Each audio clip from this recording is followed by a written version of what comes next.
Principios de contabilidad. Mi nombre es Joel René Pocuanca Coaquira y el docente encargado es el magíster Richard Segarra Estrada.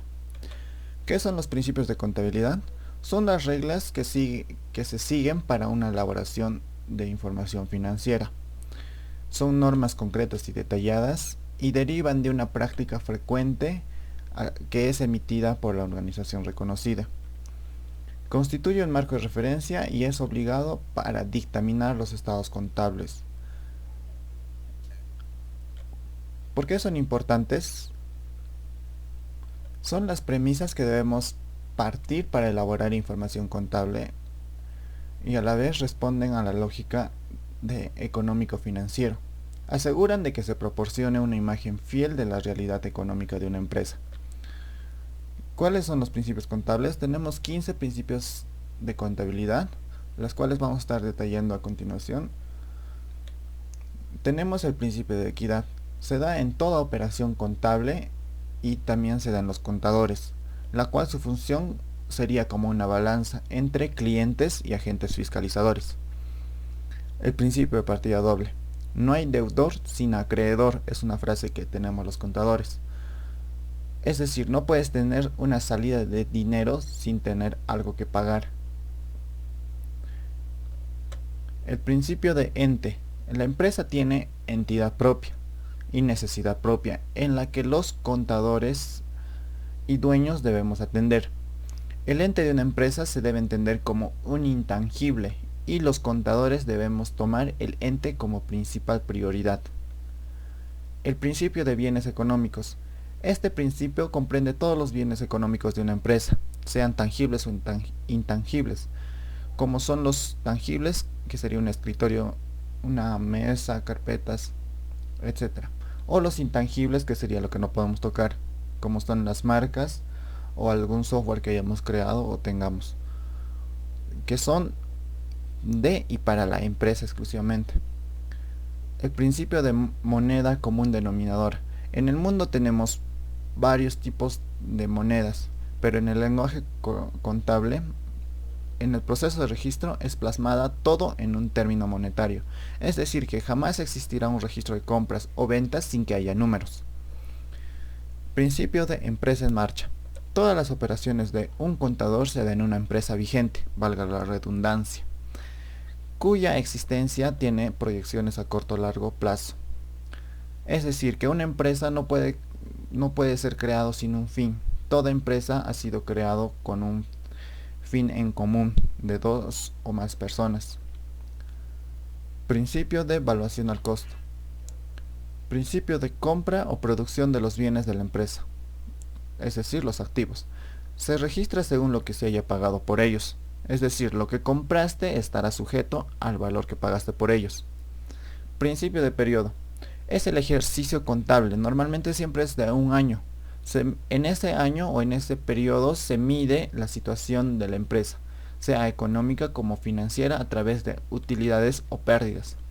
Tenemos el principio de devengado, que es el nacimiento de un cobro o pago. Es el punto de registro de partida de toda operación contable. Es muy aparte de que si se pagó o se cobró. Es decir, que si una provisión de una compra, esta sería muy influenciada en la situación de la empresa. Y el principio de devengado siempre pertenece al periodo actual. Principio de objetividad. Todo cambio o ajuste que se haga a los activos, pasivos y patrimonio deben ser subjetivos. Deben ser reconocidos formalmente en los registros contables. O todos los cambios que deben hacerse deben estar en los mismos registros correspondientes. El principio de realización. El pago o cancelación de la deuda se conoce como realizado, es decir, cuando cobramos o pagamos algo. También se da el principio de realización cuando terminamos un registro contable. Principio de prudencia. El principio conservador, también conocido, implica contabilizar las utilidades cuando ya están en caja y contabilizar las pérdidas cuando éstas se conocen.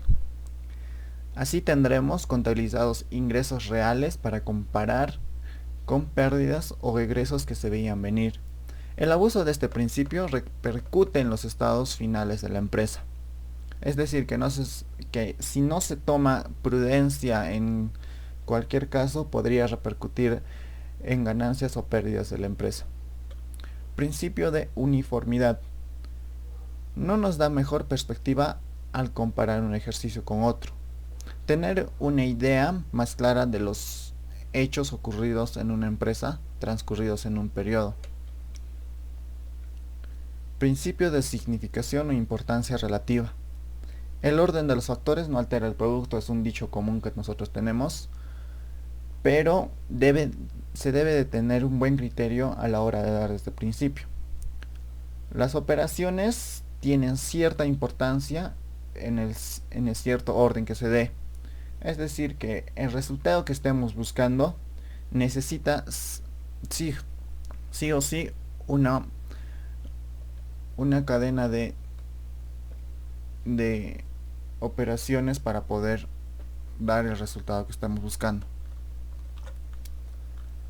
Principio de exposición. Este principio es muy fácil de entender porque se debe entender debe ser clara y comprensible para nosotros facilitar la mejor toma de decisiones a los accionistas, gerentes y dueños y o administradores que estén manejando la empresa. Tenemos áreas de clasificación, las cuales son 4, que tenemos el principio fundamental o básico. Es donde se determina la contabilidad no puede perjudicar a un patrimonio en beneficio de otro, que sería el principio de equidad. Tenemos otro principio que es de fondo o valuación, que están la evaluación al costo, el devengado y la realización. El principio que hace las cualidades de información, donde tenemos el principio de objetividad, principio de prudencia, uniformidad, significación o importancia relativa y exposición. Los principios dados por el medio socioeconómico, que serían la partida doble, entes, bienes económicos, moneda en común denominador, empresa en marcha y periodo. En conclusión, tenemos que cada principio es de suma importancia. Algunos son más primordiales que otros, pero cada uno cumple parte teórico o práctico en la contabilidad y nosotros como contadores debemos entender cada uno de estos principios. Eso sería todo. Muchísimas gracias.